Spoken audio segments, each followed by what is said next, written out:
I'll start by introducing myself. My name is Felix Nzuki. I'm a professional business coach. Over the last 14 years, I've been on this journey. Well, I started 4 years as an engineer. All right. 10 years in telecommunication as a business leader. I now converted to training business leaders. All right. Yes. Okay, now this morning on the discussion we're having about business resilience and sustainability, would you please expound more on this topic? What is resilience and what is sustainability when it comes to business? And just to cut you short a little, before Felix takes it up, Frank, yes, the reports on the media just recently were saying that 6 out of 10 businesses are failing. Yes, yeah. And no wonder this conversation, because we want to find out, how is it that 6 out of 10 would fail? Like, what are we doing or not doing that we should actually be doing? Yes. So that, to try and change these numbers, because it's really unfortunate that 10 people would set up a business. Yes, but 6 but would only go down. 4 would succeed. Yes. Yet 6 are failing. So why so? That's part of what we want to find out today, Felix. And so maybe you can go straight to what Frank was asking. Yes. As we define resilience, let's start by understanding the philosophy of a business. All right. Now, every business exists, number one, to create, communicate, and deliver value. All right. To a target market at a profit. Now, these are 3 functions and 2 outcomes. Now, the outcomes is, number one, deliver value. Second, at a profit. Now, when these 2 outcomes are not met, then there is a problem. The business is not resilient, and the business cannot be sustainable. We say it's no longer a going concern. Right. It's no longer viable to remain as an organization, because they are not able to achieve these 2 outcomes, which are extremely important for every business. Yes. Must it be the 2? You said delivering value and profit. Yes. Can it be one? Can I have value but no profit, or vice versa? Profit is an impact after delivering value. All right. Okay. Now, when we say create, communicate, and deliver, on creating value, this is what we call product management. Okay. On communicating value, this is what we commonly call brand management. And then on delivering value is what we call customer management. I think you will have to take it again. This class, you covered it after notebook. Okay, please take it again. 3 fundamental functions of every business. Right. Number one, to create, to communicate, and to deliver value. All right. And this value is being delivered to a target market. All right. And after you deliver this value to that target market, the expectation is that you are going to get profit. So in creating value, you're going to do what we call product management. Right. In communicating value, you will be doing what we call brand management. And then in delivery of that value, you're doing what is called customer management. Okay. Now, the success or the extent to which you do these 3 functions will define or determine whether the business is a going concern, whether it's a viable business, or it's no longer a going concern. And this is the reason we are here today. All right. Because now the opposite is happening a lot. Sharon has just said 6 out of 10 will not deliver value, or will not deliver that value at a profit. So this is why we must be having these conversations with our fellow entrepreneurs and with our fellow business leaders to really understand what are the fundamentals which determine business resilience. What are the fundamentals which determine sustainability of a business? All right. Because something must be fundamentally wrong on the basis of forming an organization for it to go against the expectations. So now in our discussion today, we're going to discover what are those fundamental errors of commission, errors of omissions, which will give us the negative outcome. You know, I am impressed that from the news today, the president has gone all the way to San Francisco to visit the Silicon Valley, to meet with these tech giants, because he's trying to boost these tech startups. But again, we received news the other day that 8 of the tech startups, which were formed in the last 2 years, are no longer a going concern, are no longer viable. But this is after they successfully fundraised a total of 11.2 billion, in addition to another organization which also had successfully fundraised 24 billion. So we realized in the last 2 years, these organizations were not able to sustain themselves despite having on the table 35 billion. 35 billion. So where is the problem? There must be a problem, and we must investigate this problem. For instance, if Sharon was to form a company, and we call it Sharon and Friends Company Limited. Amen. Yeah. Now, this company has one purpose: to create, communicate, and deliver a certain value to a defined target market. Now, if that does not happen, now the business for Sharon, we have to come in and investigate. Why is Sharon not able to deliver value at a profit? So if I was an auditor and come to assess what really happened to the business of Sharon and Friends Limited, I will come in, and number one, I will start at a place of looking at what I call the risk register. And from the risk register, I want to find out 4 things, because we will appreciate in a business, risk will happen in 4 dimensions. The first one is what we call a strategic risk. The second type of risk, which we need to appreciate, is called the operational risks. Then there is financial risks. And the fourth one is compliance or regulatory risks.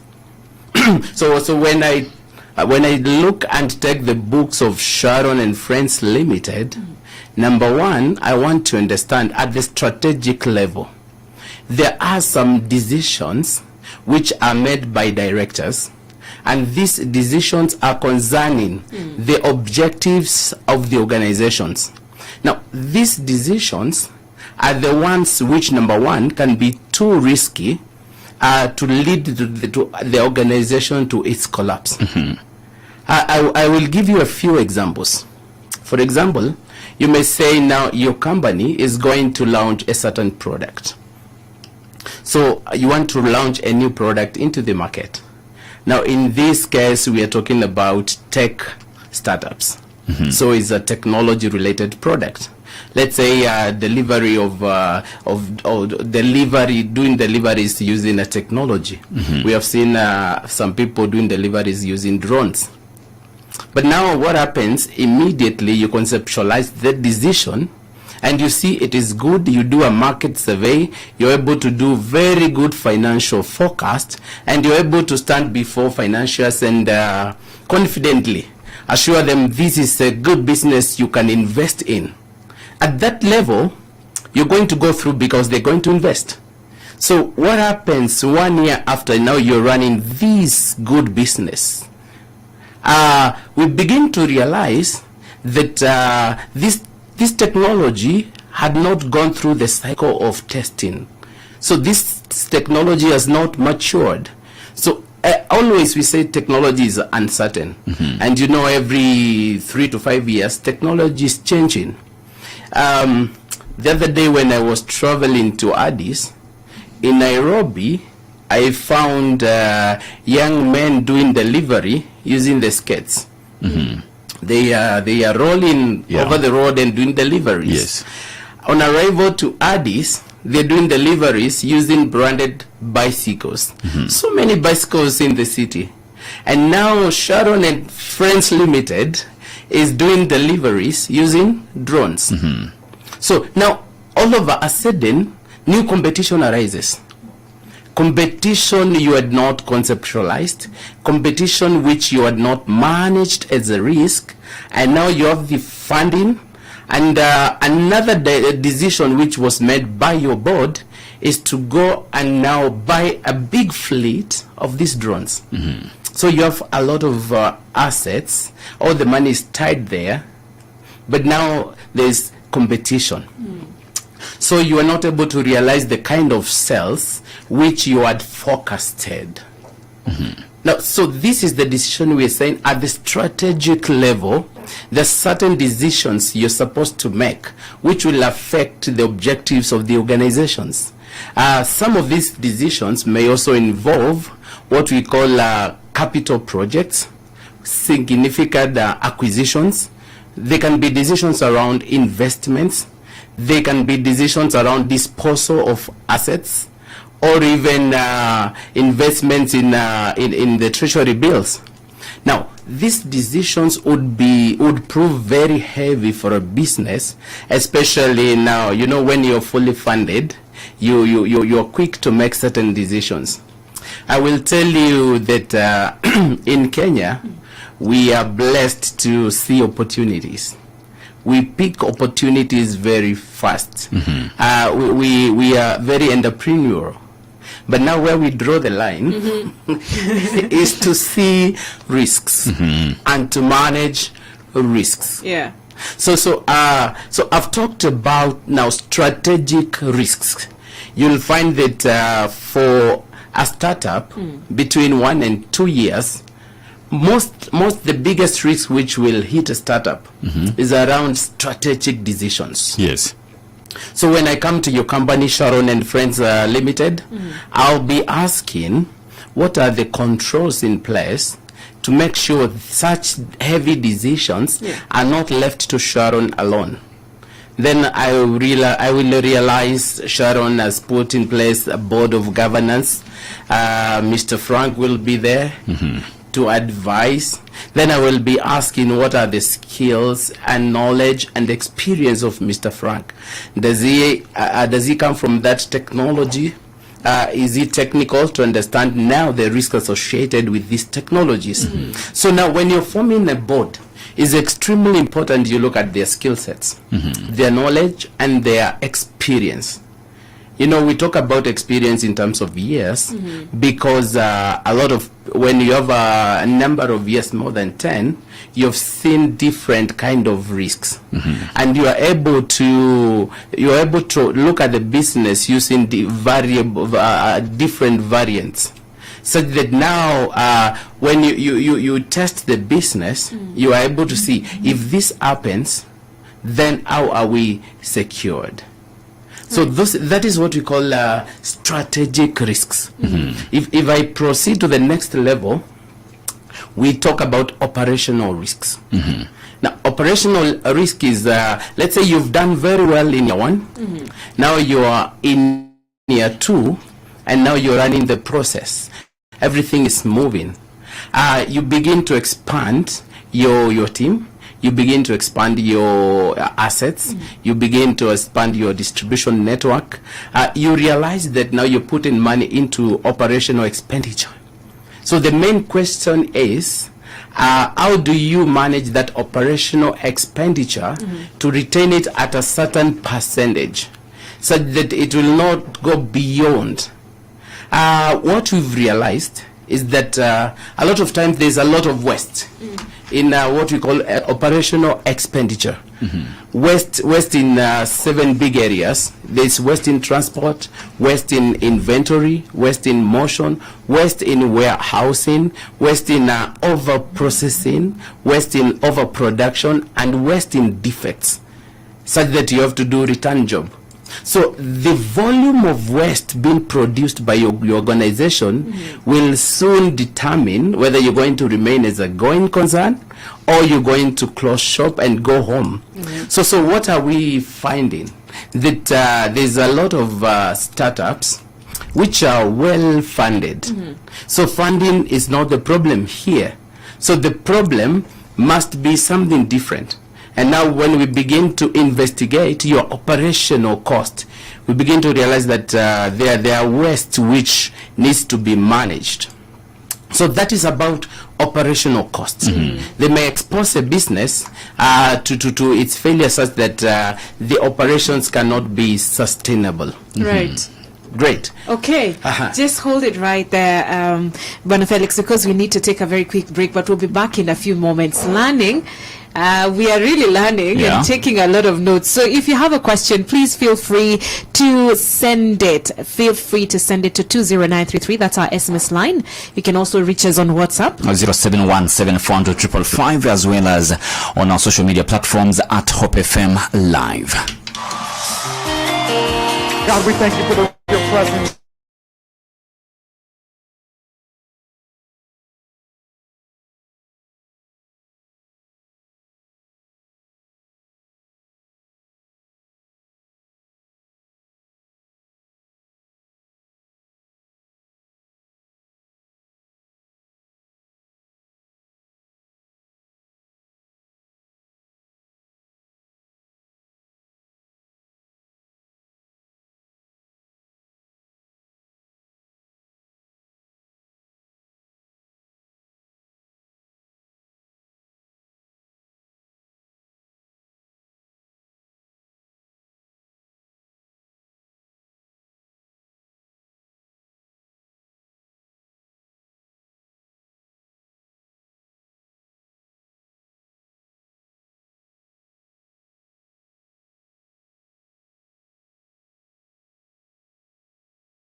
bit of this conversation, then you can catch it across our social media platforms at Hope FM Live as we talk about, resilience for businesses. And sustainability for that matter. I've seen someone asking about a song we played earlier, Frank, just before we carry on. Yes. The summer played 30 minutes ago. So most likely you're talking about For Him. The song Freedom. Is titled Freedom. And there's this other one Rejoice titled and Be Glad. It's by who? It's by this Rejoice and Be Glad. It's Damaris Carver. Okay, right there. So search one of the two or both and see which one you are actually asking about. Okay, we carry on with the conversation. Welcome back, Felix. So we have just tackled two things, two risks, I should say, the strategic one and the operational one. You mentioned two more. Yes. So we said in your journey to create, communicate, and deliver value to a target customer at a profit, you will come through, your business will be exposed to this number of risks. Fundamentally, there are four major risks: strategic, operational, financial, and compliance risks. So moving now to financial risk. Now, this is a big one in that a lot is happening in the business space on financial risk. It can be financial misappropriation. It can be decision to divert revenue. It can be unauthorized expenditures, especially if the organization does not have enough controls. A lot of time, we realize that the CEO of the organization, a lot of time they have leeway, and they take decisions without the knowledge of the board. And the board will just wake up one day and they realize things are not right. Something has been happening, which is not going to support the objective of the business. So money is moving, but is not improving the bottom line. It's not working to deliver this value to the customer. So now, when money is moved outside that equation, then there is misappropriation. That happens at the level mostly of the CEO, because they have the power and they have the authority. And again, they have the temptation because they have just done fundraising. Of course, they put a lot of effort. And so they reward themselves by going to Bahamas. Yes, they're trying to reward themselves. Having done a lot of work and succeeded, now they forgot. Now this is when work should have begun to look at the controls. So you realize now we are not performing very well at delivering value to the customer, because now there's diversion of revenue. Right. You just mentioned controls, Felix, when it comes to finances, and I'm wondering, what about those businesses that may not necessarily have a board of directors or something? Like most SMEs. Like the CEO is, the owner, the ultimate, the CEO, the MDs, the managing whatever. The accounts. It's more about remaining true and having fidelity to the calling of the business, because now the business is the one which employs everybody. It employs the owner, and it employs the team, and it provides value to the customer. So if you remain true to your own business, you can now manage yourself, control yourself, but where possible, put a system and people to control you. So subject yourself as one of the staff to the business, because that is the language the business understands. Anything besides that will weaken the business, and very soon we'll be talking about now collapse of the business. We'll be talking about losses, receivership, mergers, acquisitions, things like that. Because so when financial risks are left long enough, they materialize, and then they present a problem whereby we can no longer finance the business, we can no longer pay the suppliers, we can no longer pay the staff, and things like demotivations begin to come in. Yeah. So financial risk is one of the biggest. It has hit a lot of startups. It has hit a lot of SMEs. When I was reading the newspaper, when they were reporting about the 35 billion, you will find that a lot of these organizations, the founders are saying we are collapsing because there was a funding drought. They stopped bringing more money. Yes, yeah. Now, bringing more money into an organization which is mismanaged will not improve things, the situation in the business. They're just bringing more money so that we can misappropriate. So whether money is more, whether money is little, is not the issue. The issue is there is a fundamental issue you're breaking, a fundamental principle which you're breaking, and the business must react. So financial drought is not a reason enough for closure of business. Because when you get seed capital, you're supposed to develop enough value and recycle some of that revenue to continue scaling up the business. So to a point where we can say the business is self-sustaining. All right. So funding a business cannot continue forever. Right. That is normally an initial phase to get you moving. Yes. And then go and build value by delivering value. Absolutely. Yes. So the last risk is what we call compliance risk. Compliance risk is extremely important in that your business is sitting on a risk. Let's say safety issues, regulatory issues. If you don't comply with the statutory requirements of the government, they can walk in any day and close your business. So that impacts on your business. If something happens in your business like an accident, then it also takes you miles back. So compliance is a big framework where we look at different areas.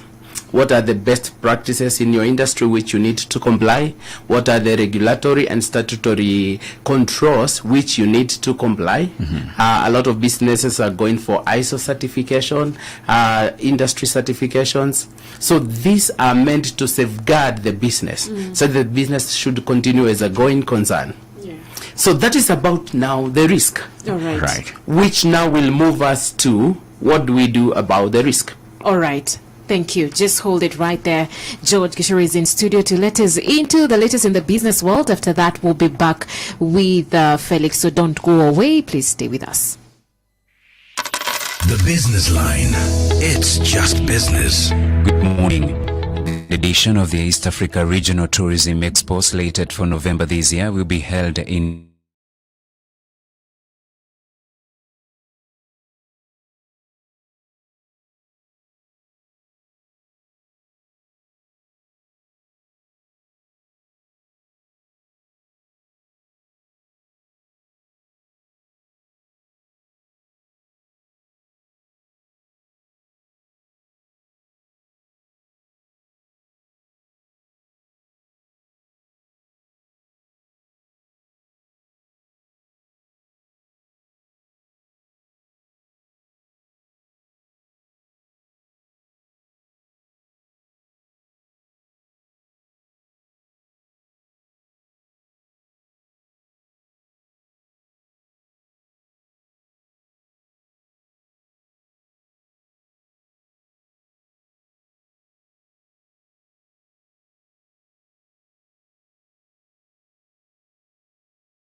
a.m. We are Corporate Hub this morning, and of course we have Felix Nzuki to help us unpack the fundamentals of business resilience and sustainability. So Mr. Felix, you're just talking about the risks. You're just finished on that, and now we were to look at how now to manage the risks.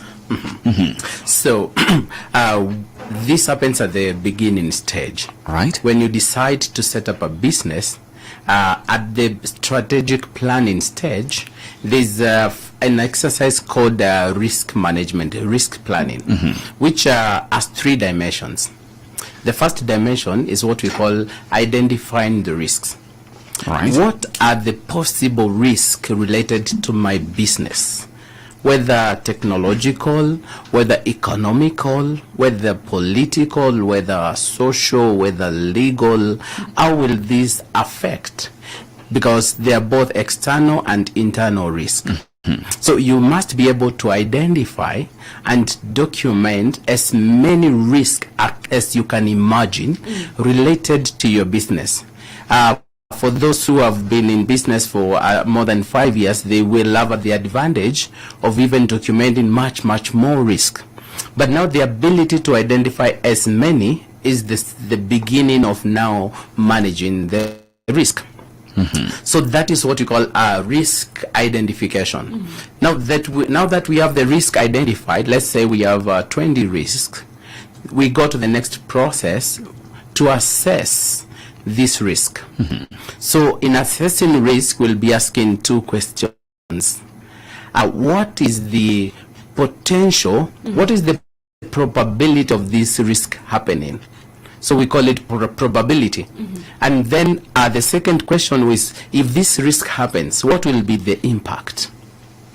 So we begin to compare probability plus impact. So a risk which is highly likely to materialize, and if it happens, what will be the consequences? How will this affect my business? So we give it a rating. Normally we use a rating between 1 to 5 on both sides. On the horizontal, 1 to 5. On the vertical, 1 to 5. So you multiply 5 times 5 is 25. So your risk matrix, you're measuring between 0 to 25.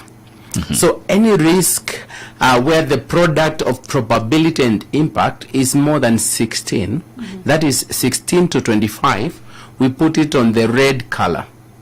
Those are risks where you need really to focus on.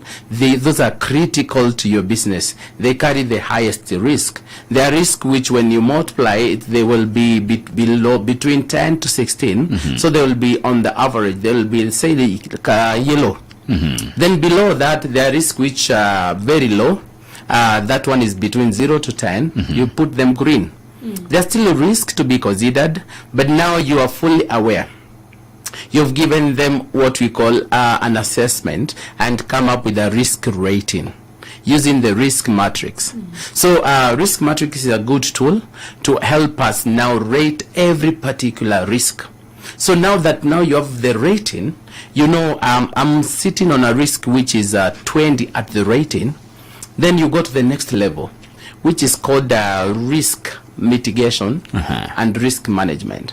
So what are the controls I'm going to put in place to make sure this risk, which has very high probability of happening, and if it happens, it has very high impact, the consequences will be detrimental, then what are the controls I'm going to put in place? So if it is technological risk, am I going to put people who will be doing research and development on continuous basis? If it's a financial risk, we have seen the issues about inflation. We have seen the fluctuation of the currency, which really hits a lot of business who are involved in export-import business. How are you going to control? Of course, there is a control for every single risk. If your risk is around the operational issues, what systems am I going to put in my business? A lot of people are adopting what they call lean management, Lean Six Sigma. these are models just to make sure you're measuring the performance, the efficiency of your operations. So we come into place and we begin now to see what controls must you put in place. You just to cut you short, yes, Felix, you've talked about the types of risks and what you expect, perhaps what you'll do to mitigate, what you can do earlier when you predict them. But now, what of the unknown risks? We have things that happen that we don't know, that we didn't prepare for. They just happen. How does one handle that? A lot of times we also plan for the unknown. Yes. But now we make a lot of assumption to ask ourselves, if this was to happen. Now that comes at the identification where you make a lot of assumptions and you try to brainstorm, because now we are saying with the advantage of having 10 years in the industry, you've seen quite a lot of risk materializing. You can almost cover all of them, around 90% if you do a good job. It's better if you are working with a team to brainstorm, such that now you spend quality time on the risk register, identifying every possible risk. That way you will have your business covered. Right. Of course, there are those risks which are not associated directly with the business. They are external. Some are acts of God, like now flooding, like drought. Those also need to be identified because it's a probability. So you're able now to identify, you're able to assess, you're able to propose mitigation. All right. So that is one thing. But now, whether the controls are happening is a different subject altogether. So you will come in and do something which we call monitoring and evaluation. Why is this important? From day one, there are certain risks identified, assessed, and mitigation proposed. Then you need to measure, you need to monitor, you need to take verifiable data to ascertain whether what was put in paper is actually what is happening on the ground. You know, we live in a country where we say qua ground. Yeah. Literally different. That is what is killing businesses. Right. You present very good papers to the investor, and they can see all that work has gone into place. You have a good strategy, you have a good risk register, but now qua ground. at the end of it, at the end of one or 2 years, you're struggling. The business is having challenges. Why? Because now at the implementation stage is now where we are trying to cheat the system. It's where we are cutting corners, and people get comfortable the moment they receive the funding. They loosen the controls. A lot of time they imagine it will not materialize. So they will rise up a bit too late when now they are already on the red. So the function of monitoring and evaluation is extremely critical. The fact of the matter is we don't have a lot of SMEs doing monitoring and evaluation. Even big corporations, they dedicate this to a certain resource. And again, the resource may not carry the level of ownership like the founder of the business. So now that aspect of monitoring and evaluation is a subject we want to go deeper and ask ourselves, how do you develop a monitoring and evaluation framework? To what extent can you automate your business such that you reduce human errors and human interferences? And this way we are going to secure our SMEs. All right. Thank you, Felix. We have one here, Charles, saying this is a very helpful conversation. He has already learnt from the very beginning, but he has a question. How exactly would you define a startup? A startup is a new business which is trying to launch a new product into the market. They may not have the benefit of experience in terms of time, so it's a new business ecosystem you're trying to start. All right. That is a startup. Probably wondering about the length, like for how long can I be a startup? For 2 years, for 3 years? Will I still keep saying I'm a startup? I'll give it 5 years. Right. If you're fast enough, 5 years is enough to collect some experience and try to do things in the best way possible. 5 years. Okay. All right. There's a brother here on Facebook who said that the conversation has been impactful to him in that he has realized, because he just recently closed his business, that he's failed. It was a failure on him in terms of operations. Yes, that is what we call operational inefficiencies, whereby you find, for example, your payroll is too bloated, you're running very high operational expenses, which will not guarantee you a profit. So you're funding things are happening, you're too busy, but you're not making money. When you look at the cash box, there is nothing, but you're very busy every day. But there is hope, right? Even though he closed, he can... You need, number one, to get some skills, to get some training, and that will help him. By the time he's bouncing back, he will do it more in a more controlled manner. All right. Yes. Thank you, Felix. Because our time is pretty much well spent, in a statement or two, in a minute, how do we wrap up this conversation for today? I want to say that this aspect called strategic planning cannot be underrated. A lot of SMEs, they don't do strategic planning. And when they do it, it might not be effective when it comes to risk analysis. So I want to encourage that when it comes to strategic planning, we spend quality time on risk analysis and risk management. And it's very important to put in place monitoring and evaluation framework to make sure we are delivering the promise. And the business becomes more important than the people. Thank you. Very important, because I'm thinking sometimes someone just has money and they want to start that business here and now. Like, where do I go and launch this without considering the part of planning, strategic planning? So that's a very nice place to leave it at. Thank you, Felix. Thank you so much. We appreciate your services, and may God bless you and bless you mightily. Awesome. Okay, Felix, just, bringing us through the conversation for the day on how to sustain businesses. And to make them resilient. And we really, truly appreciate you for coming. Felix Nzuki is a professional business coach, and that was his time with us today. And our time pretty much well spent. Frank, we were declaring this morning. In our declaration was from the book of Matthew, chapter 6.